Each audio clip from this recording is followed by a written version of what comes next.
जय हिंद दोस्तों, आपका स्वागत है आपके अपने पसंदीदा चैनल स्टडी एंड अपडेट्स में। जय हिंद दोस्तों। मैं राजकमल आप सभी का स्वागत करता हूं स्टडी एंड अपडेट्स में। और आज के इस वीडियोस में हम लोग एसएससी जीडी का प्रीवियस ईयर पेपर करने वाले हैं और उसमें करने वाले हैं जीके का पार्ट। ठीक है, जीके का यह 13वां वीडियो है। इससे पहले और भी वीडियोस चैनल पे दी गई है जो कि प्रीवियस ईयर के हैं। उसके प्लेलिस्ट का लिंक आपको डिस्क्रिप्शन बॉक्स में दिया गया है, वहां से जाकर आप उन वीडियोस को देख सकते हैं। ठीक है, तो चलिए शुरू करते हैं। ये जो पेपर है आपका वह हुआ है 10 जनवरी को थर्ड शिफ्ट में। ठीक है, तृतीय पाली में हुआ था। और ये रहा आपका पहला प्रश्न, क्या दिया गया है? Dash was launch on 25th June 2015 which aims to provide housing for all in urban areas by the year of 2022। 25 जून 2015 को एक योजना लॉन्च किया गया सेंट्रल गवर्नमेंट द्वारा और इसका एम था, ठीक है, उद्देश्य था कि वर्ष 2022 के अंत तक शहर में सभी लोग को अपना अपना घर हो जाए। तो वह कौन सा उद्देश्य था, क्या था, ये आपको बताना है। देखिए ये जो मिशन था, ठीक है, ये मिशन था आपका प्रधानमंत्री आवास योजना शहरी। प्रधानमंत्री आवास योजना दो प्रकार से है, ग्रामीण और शहरी। तो शहरी योजना के अंतर्गत यह आपका आया। ठीक है, ये रहा आपका शहरी योजना जो कि लॉन्च किया गया था 25 जून 2015 को। और इसके अंतर्गत इकोनॉमिकल वीकर सेक्शन ईडब्ल्यूएस और एलआईजी, ठीक है, इसके अंतर्गत जो आते हैं उनको फ्लैट्स देने का वादा किया गया था। और ये इसलिए किया गया था क्योंकि 2022 में हमारा 75 साल आजादी का पूरा हो जाता है। ठीक है, आजादी का 75 साल पूरा हो गया था। उसी खुशी में, उसी उल्लास में यह योजना लॉन्च किया गया था। ठीक है, तो उत्तर क्या हो जाएगा आपका? उत्तर आपका फर्स्ट का सेकेंड हो जाएगा, प्रधानमंत्री आवास योजना अर्बन। ठीक है, उसके बाद यहाँ पर एक दो और योजना दी गई है, मैं उसके बारे में थोड़ा चर्चा कर देता हूँ क्योंकि ये योजनाएं कभी भी आपसे पूछी जा सकती है। मैंने कई बार आप लोगों से बोला और बताया भी कि सिलेबस में ये सब चीजें हैं, ये आप पढ़िए, और वही सारे प्रश्न में पूछे भी गए हैं। ठीक है, मैं आपको बताऊंगा, जैसे इसके बारे में मैंने बताया था कि कौन सा योजना कब लॉन्च किया गया है, ये एक बार पढ़ना है आपको। और ये आया हुआ है, तो प्रश्न कहीं अलग नहीं आता, जो बताता हूं उस पर ध्यान दीजिएगा तो चीजें आपको मिलेगा ही मिलेगा। ठीक है, अब यहाँ पर देखिए फर्स्ट में दिया गया है ग्लोबल हाउसिंग टेक्नोलॉजी चैलेंज, वैश्विक आवास प्रतियोगिक चुनौती। देखिए ये जो है इसमें कोई घर बनाना नहीं है, ये जो मिशन है इसके अंतर्गत घर बनाने का बेहतरीन तरीका, नया से नया तरीका, कौन सा मशीन इसमें यूज होगा, इसके बारे में ये योजना लॉन्च की गई थी कि नई से नई तकनीक लाओ। ठीक है, दूसरा है आपका प्रधानमंत्री गरीब कल्याण अन्न योजना। इसके अंतर्गत आपको पता है ना, 5 केजी गेहूं, 5 केजी चावल, 1 केजी दाल और 1 केजी साबुत चना, ये आपको फ्री किया गया। साबुत चना तो जब कोरोना आया था उस समय लागू किया गया, उससे पहले सभी गरीब को, ठीक है, ये योजना गरीबों के लिए ही है, सभी गरीब को अनाज फ्री में उपलब्ध होना चाहिए। और यह जो लॉन्च किया गया था वह किया गया था 17 दिसंबर 2016 को लॉन्च किया गया था। ठीक है ना। और अगला है आपका एक ओ स्मार्ट स्कीम। ओ स्मार्ट स्कीम क्या है?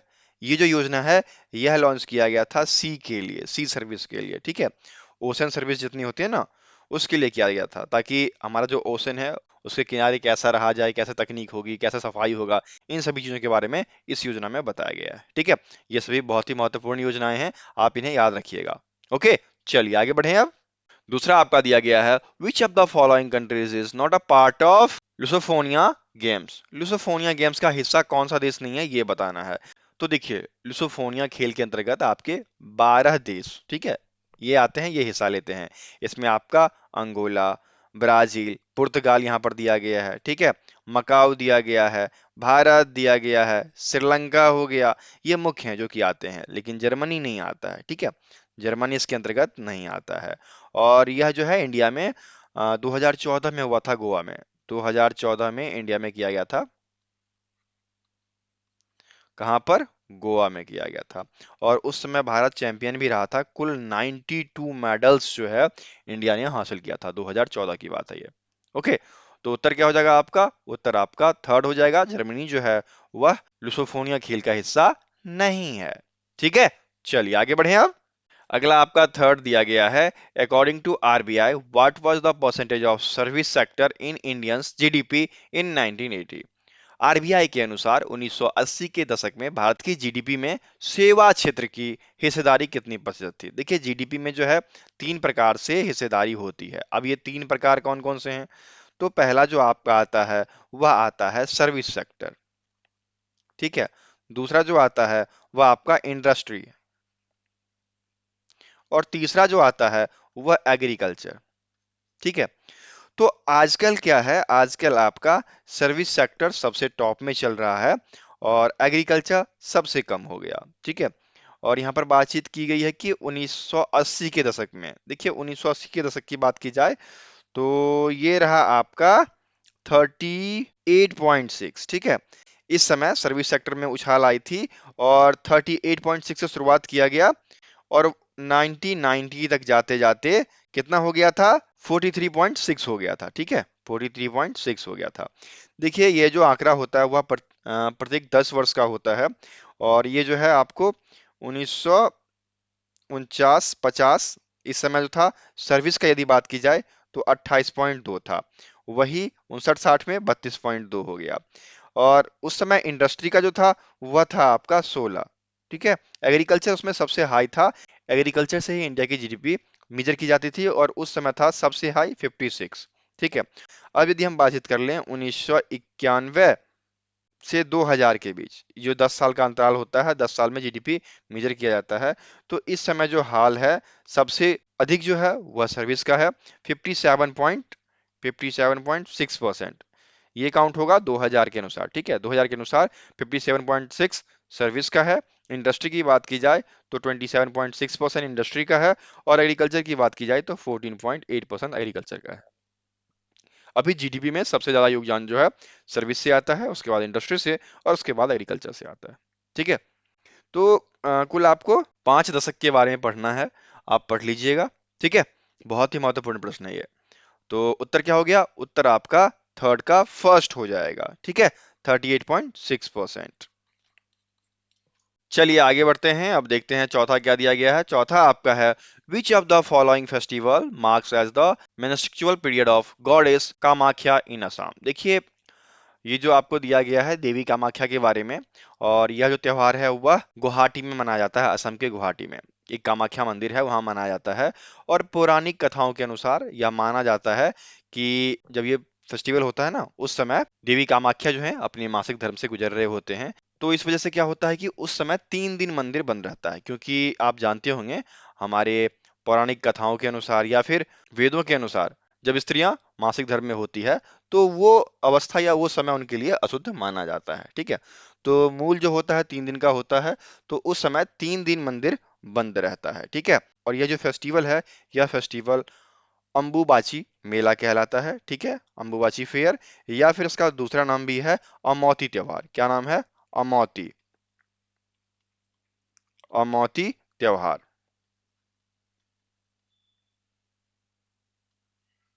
ठीक है, तो देखिए अंबुबाची फेयर आपके फर्स्ट में ही दिया गया है, तो फोर्थ का उत्तर फर्स्ट हो जाएगा।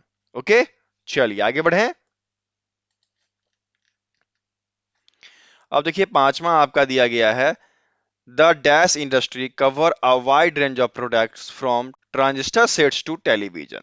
डैश उद्योग ट्रांजिस्टर सेट से लेकर टेलीविजन तक उत्पादों की एक विस्तृत श्रृंखला शामिल है। देखिए आप जानते होंगे जितने भी इलेक्ट्रॉनिक सामान हैं, जैसे ये आपका ट्रांजिस्टर हो गया, टेलीविजन हो गया, कंप्यूटर हो गया, आपका मोबाइल फोन्स हो गया, ये सभी इलेक्ट्रॉनिक्स आइटम हैं और ये आपके इलेक्ट्रॉनिक्स उद्योग के अंतर्गत आते हैं, इलेक्ट्रिकल इंडस्ट्री के अंतर्गत आते हैं।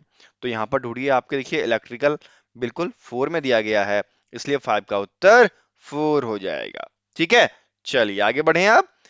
अब देखिए आपका छठा प्रश्न क्या दिया गया है। छठा आपको दिया गया है in an Indian constitution to abolition of untouchability provision is mentioned in। भारतीय संविधान के अनुसार अस्पृश्यता उन्मूलन प्रावधान का उल्लेख डैश में किया गया है। सबसे पहले तो आप मुझे ये बताइए अस्पृश्यता से मतलब क्या समझते हैं आप जानते होंगे छुआछूत के बारे में सुने होंगे, है ना। तो छुआछूत ये है आपका अस्पृश्यता। इस समय क्या होता था कि जैसे निम्न तबके के लोग होते थे, यदि उन्होंने छू दिया किसी को तो क्या करते थे, लोग नहाते थे या गंगाजल छीट के शुद्ध हुआ करते थे। तो सरकार ने किया, इसका विरोध किया और अनुच्छेद 17 बनाया। ठीक है, अनुच्छेद 17 के अंतर्गत अस्पृश्यता की प्रथा को खत्म किया गया। ठीक है, और जो इसको मानेंगे उसको दंड दिया जाएगा। ठीक है ना। तो आर्टिकल 17 देखिए आपके थर्ड में दिया गया है, तो 6 का उत्तर थर्ड हो जाएगा। ठीक है, चलिए आगे बढ़े। सातवां आपको दिया गया है जून 2021 में इंडिया ग्रां प्री 4 निम्नलिखित में से किस स्थान पर आयोजित किया गया था। देखिए इंडिया ग्रां प्री 4 जो है यह एक खेल है, जैसे खेल का आयोजन होता है ना, एथलेटिक्स होता है, सिमिलर उसी प्रकार का ये है। और वर्ष 2021 में यह पटियाला में हुआ था। पटियाला में कहाँ हुआ था? नेशनल स्पोर्ट्स इंस्टीट्यूट में, ठीक है, एनएसआई में। पटियाला एनएसआई में हुआ था, ठीक है। तो 2021 में हुआ था ये, 2021 में। और 2022 में कहाँ हुआ था? 2022 में आपका हुआ था भुवनेश्वर के कलिंग स्टेडियम में, ठीक है, भुवनेश्वर के कलिंग स्टेडियम में, ठीक है।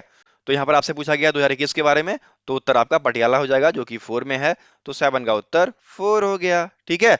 चलिए आगे बढ़े। आठवां आपका दिया गया है, what is the colour of flame when magnesium burn in the presence of oxygen. जब मैग्नीशियम ऑक्सीजन की उपस्थिति में जलता है तो लौ का रंग क्या होता है? देखिए ये केमिस्ट्री का प्रश्न है, ठीक है। और जो पीडीएफ्स मैं देता हूँ केमिस्ट्री वगैरह की, उसमें ये सब सारी चीजें वर्णित हैं। मैंने कई बार बताया आपको कि जो पीडीएफ दिया जाता है बहुत ही इंपॉर्टेंट पीडीएफ्स है, उनमें आपको सभी चीजें मिल जाएगी। आपको पढ़ना होगा, यदि मन लगा के पढ़ेंगे तो सारी जानकारी आपको मिल जाएगी उससे, ठीक है। तो फिलहाल प्रश्न पे आते हैं।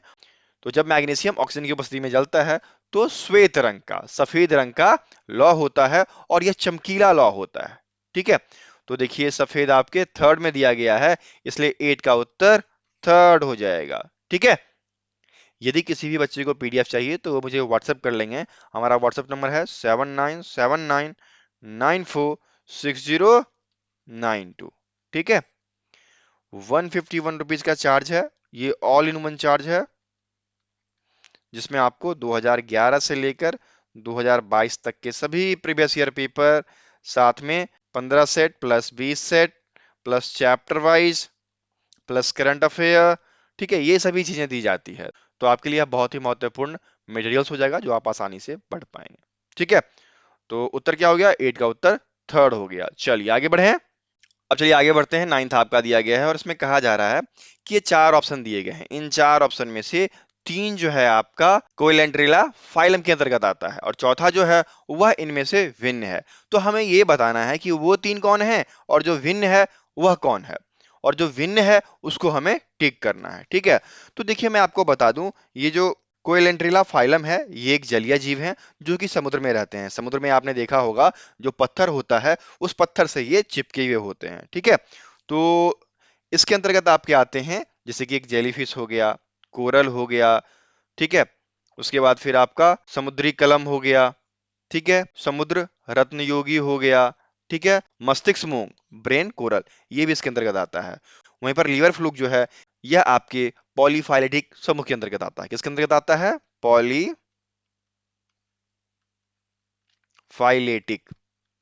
इस समूह के अंतर्गत आता है। तो यह इनमें से भिन्न हो गया ना, तो उत्तर क्या हो जाएगा? 9 का उत्तर, 9 का उत्तर आपका थर्ड हो जाएगा, ठीक है। चलिए आगे बढ़े। चलिए आगे बढ़ते हैं। 10th आपका दिया गया है, Swami Dayanand Saraswati founded dash organisation that attempts to reform Hinduism. Swami Dayanand ने एक संगठन की स्थापना की जिसने हिंदू धर्म में सुधार का प्रयास किया। तो उस संगठन का नाम क्या है? ठीक है, देखिए उस संगठन का नाम है आपका आर्य समाज। आर्य समाज की स्थापना जो है वह की गई थी आपको वर्ष 1870 में। 1870 में इसकी स्थापना की गई थी दयानंद सरस्वती के द्वारा, और इसका पर्पस था शिक्षा, धार्मिक ज्ञान, सामाजिक धारणाएं, ठीक है, जो कि मूल तौर पे हिंदुओं के लिए था, ठीक है ना। तो उत्तर क्या हो जाएगा? 10 का उत्तर आपका 4 हो जाएगा। ओके, चलिए आगे बढ़े।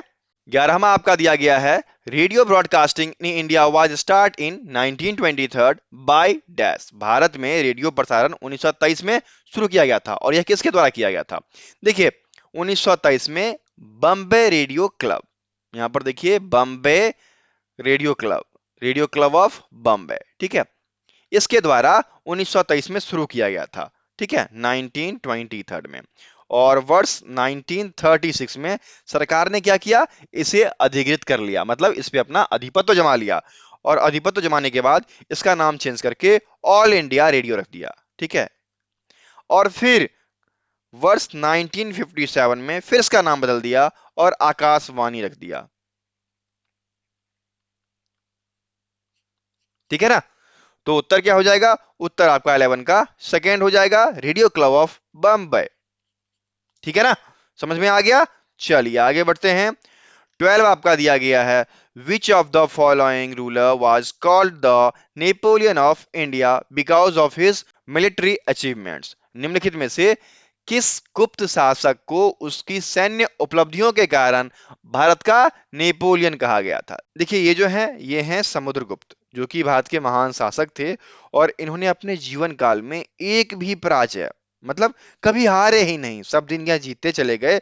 और इन्हीं जीत की वजह से वी ए स्मिथ, ठीक है, वी ए स्मिथ, इन्हें एक दर्जा दिया था, ठीक है, और वह दर्जा था भारत का नेपोलियन। ठीक है, तो समुद्रगुप्त जो कि यहाँ पर थर्ड में दिया गया है, और इनका जो काल माना जाता है वह 335 से लेकर 375 तक का माना जाता है। और इस समय पाटलिपुत्र, ठीक है, पाटलिपुत्र राजधानी हुआ करता था। समझ गए? तो उत्तर क्या हो जाएगा? 12 का उत्तर आपका थर्ड हो जाएगा, समुद्रगुप्ता। ओके, चलिए आगे बढ़ें। अब देखिए आपका 13वां दिया गया है, while computing the national income dash is taken as a factor। राष्ट्रीय आय की गणना करते समय डैश को एक कारक के रूप में लिया आता है। देखिए जब भी राष्ट्रीय आय की गणना होती है तो उसमें निर्यात जो है बहुत बड़ा हिस्सा निभाता है। और निर्यात कहने का मतलब हो गया कि हमारे देश से दूसरे देश में सप्लाई, जो सामान हमने यहाँ बनाया और वह दूसरे देश गया और वहां पर बिकेगा, तो यह एक महत्वपूर्ण मुद्दा होता है जो कि हमारे इकोनॉमी में अच्छा खासा ग्रोथ दिखाता है। यदि एक्सपोर्ट ज्यादा होगा तो हमारी इकोनॉमी हाई हो जाती है। ठीक है, इसीलिए जब राष्ट्रीय आय की गणना की जाती है तो निर्यात को एक कारक के रूप में लिया जाता है। ओके, तो 13 का उत्तर क्या हो जाएगा? 13 का उत्तर आपका फर्स्ट हो जाएगा। ठीक है, यदि आपको वीडियो अच्छा लग रहा है तो चैनल को सब्सक्राइब कर लीजिए और वीडियो को लाइक कर दीजिए एवं अपने दोस्तों के बीच शेयर भी कीजिए, क्योंकि आप लोग के लिए मेहनत की जा रही है, तो हमारे मेहनत को आपकी लाइक और सब्सक्राइब के द्वारा ही सफल किया जाएगा। ठीक है, चलिए आगे बढ़ें। अब देखिए आपका 14 दिया गया है, इन 2018 हु वन द संगीत नाटक अकादमी अवार्ड इन भारतनाट्यम। भारतनाट्यम नृत्य के क्षेत्र में संगीत नाटक अकादमी अवार्ड 2018 में किसने जीता था? राधा श्रीधर ने, जो कि यहाँ पर आपके फर्स्ट में ही दिया गया है। ठीक है, तो उत्तर क्या हो जाएगा? 14 का उत्तर आपका फर्स्ट हो जाएगा। देखिए मैंने आपको कई बार बोला है कि संगीत नाटक अकादमी अवार्ड ये बहुत ही महत्वपूर्ण हो गया है। ठीक है, बार बार इससे प्रश्न पूछे जा रहे हैं, और कहने का ये तात्पर्य हो गया कि नृत्य से एक प्रश्न जरूर आते हैं। किस चीज की स्थापना कब की गई, न्यू न्यू नया नया जो है, नई पोर्टल, नई योजना, इनके बारे में कहो तो 2 प्रश्न इससे चले आते हैं। तो ये सब इंपॉर्टेंट हो गए हैं। ठीक है, इन सबको आपको पढ़ना पड़ेगा, तब जाकर आपका एग्जाम आसानी से निकलेगा। ओके, चलिए आगे बढ़े। अब 15वां आपका दिया गया है, which article of the constitution of India talks about superintendent direction and control of election. Bharat के संविधान का कौन सा अनुच्छेद चुनावों के अधीक्षण, निर्देशन और नियंत्रण के बारे में बताता है? तो देखिए यह है आपका आर्टिकल 324 से लेकर 329 के बीच। ठीक है, ये जो आर्टिकल है, इन आर्टिकल में बताया गया है कि चुनाव का आयोजन कब होगा, कैसे होगा, जो व्यक्ति खड़े होंगे उनकी कार्यकाल कितने वर्ष का होगा, उनकी पात्रता क्या होगी, उनकी शक्तियां क्या होगी, यह सब निर्धारित किया गया है। और बात की जाए चुनाव आयोग की, तो इसकी स्थापना 25 जनवरी 1950 को किया गया था, संविधान के लागू होने से एक दिन पहले। ठीक है, तो उत्तर क्या हो जाएगा? 15 का उत्तर आपका फर्स्ट हो जाएगा, आर्टिकल 324। ठीक है ना, चलिए आगे बढ़े। अब देखिए आपका अगला प्रश्न 16 दिया गया है, who among of the following is the lieutenant governor of Delhi India as of November 2022। नवंबर 2022 तक की स्थिति के अनुसार निम्नलिखित में से कौन दिल्ली भारत का उपराज्यपाल है? देखिए दिल्ली के उपराज्यपाल के बारे में बातचीत की जा रही है, तो मैं आपको बता दूं 26 मई 2022, 26 मई 2022 से विनय कुमार सक्सेना को उपराज्यपाल बनाया गया, जो कि बीजेपी के हैं। ठीक है, तो तब से ये वर्तमान में हैं और अभी दिसंबर 2023 के अनुसार भी यही हैं। ठीक है, तो करंट में भी यदि आपसे ये प्रश्न पूछता है तो आप उत्तर विनय कुमार सक्सेना टिक करके ही आएंगे। ओके, तो 16 का उत्तर क्या हो जाएगा? 16 का उत्तर आपका 4 हो जाएगा। ठीक है ना, चलिए आगे बढ़े। अब देखते हैं अगला प्रश्न जो है 17 है और इसमें दिया गया है E Krishna Iyer is associated with which dance style. E Krishna Iyer का संबंध किस नृत्य शैली से है? देखिए, ई कृष्ण अय्यर जो हैं इनका संबंध आपके भरतनाट्यम से है। आजकल संगीत तो बहुत ही मतलब पॉपुलर हो गया है और प्रश्न आप देख रहे हैं किस प्रकार से आ रहे हैं, ठीक है?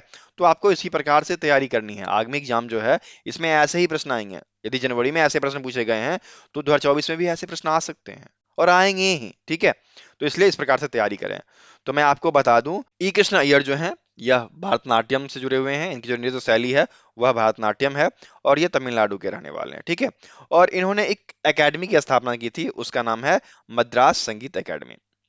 इस एकेडमी की स्थापना की थी और रुक्मणी देवी के साथ काम किया था इन्होंने। रुक्मणी देवी अरुणडेले उनका पूरा नाम है। तो इनके साथ उन्होंने काम किया था ताकि नृत्य शैली आपकी बची रहे, ठीक है? तो कौन सी नृत्य शैली थी? भारतनाट्यम, जो कि यहाँ पर फर्स्ट में दिया गया है। तो 17 का उत्तर फर्स्ट हो जाएगा। किस एकेडमी की स्थापना की थी? मद्रास संगीत अकादमी, ठीक है? ये सब याद रखिएगा। प्रश्न जो आएंगे वो एक दूसरे से जुड़े हुए ही होंगे, तो ये सब चीज आपको याद रखना है, ठीक है? चलिए आगे बढ़ते हैं। अब देखिए 18 में क्या दिया गया है। In India population census is conducted once in every year. Bharat में प्रत्येक में से एक बार जनसंख्या गणना की जाती है। देखिए, प्रत्येक 10 साल पर जनसंख्या गणना होती है, ये आपको पता है, जो कि थर्ड में दिया गया है। और ये जो जनसंख्या गणना है वह पहली बार हुई थी 1872 में। किसके समय में? इस समय भारत के वायसराय थे लॉर्ड मेयो, ठीक है? इनके अधीन में पहली बार हुई थी और वर्ष 2021 में होने वाली थी, 2021 में होने वाली थी, लेकिन कोरोना की वजह से इसको आगे बढ़ा दिया गया और वर्ष 2023 तक कोई भी सेंसस नहीं हुआ है। अभी तक जो प्रश्न पूछा जाएगा वह 2011 से पूछा जाएगा, ठीक है? 2024 में जब जनगणना होगी तो फिर आगे से 2025 में प्रश्न पूछ सकता है कि जनगणना क्या किया गया, क्या रहा, क्योंकि जनगणना बहुत ही इंपॉर्टेंट है। अभी आपसे ये पूछ रहा है कि कितने वर्ष में की जाती है, और जब 2024 में हो जाएगी ना तो क्या जनसंख्या रहा, कितने पढ़े लिखे रहे, ये सब चीजें पूछी जाएगी। लिटरेसी रेट तो बहुत मैटर करता है, ठीक है? चलिए आगे बढ़े। अब 19 आपको दिया गया है। Which union minister launch the Indian water pitched pilot scale startup challenges in March 2022। मार्च 2022 में किस केंद्रीय मंत्री ने India water pitch pilot scale startup challenge का घोषणा किया? बताइए। यह किया गया आपके हरदीप सिंह पुरी के द्वारा। हरदीप सिंह पुरी ने 12 मार्च 2022, ठीक है, 12 मार्च 2022 को इस योजना का आवागमन किया, शुभारंभ किया, ठीक है? और यह जो योजना है वह अटल mission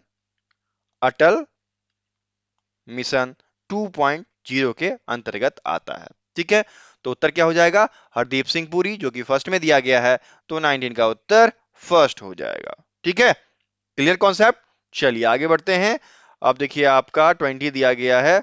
dash is a barrier across flowing water that obstruct direct or relate the flow, often creating a reservoir lack or impoundment। देखिए आपसे पूछा जा रहा है कि बहते पानी को रोकने या फिर उसको मंद करने या फिर जलाशय बनाने के लिए या फिर झील का अवतरण बनाने के लिए क्या हम बनाते हैं, ऐसा क्या चीज है? तो ऐसा एक ही है, डैम, बांध, ठीक है? बांध का हम लोग निर्माण करते हैं जिससे नदी का पानी रोकते हैं, ठीक है, जिससे हम बिजली पैदा करते हैं, है ना? तो बांध बहुत ही महत्वपूर्ण हिस्सेदारी निभाता है इस कार्य के लिए। यदि कहीं हमें जलाशय बनाना है तो हमने बांध बनाया और नदी के पानी को वहां डाल दिया, है ना? तो ये सब है, ओके?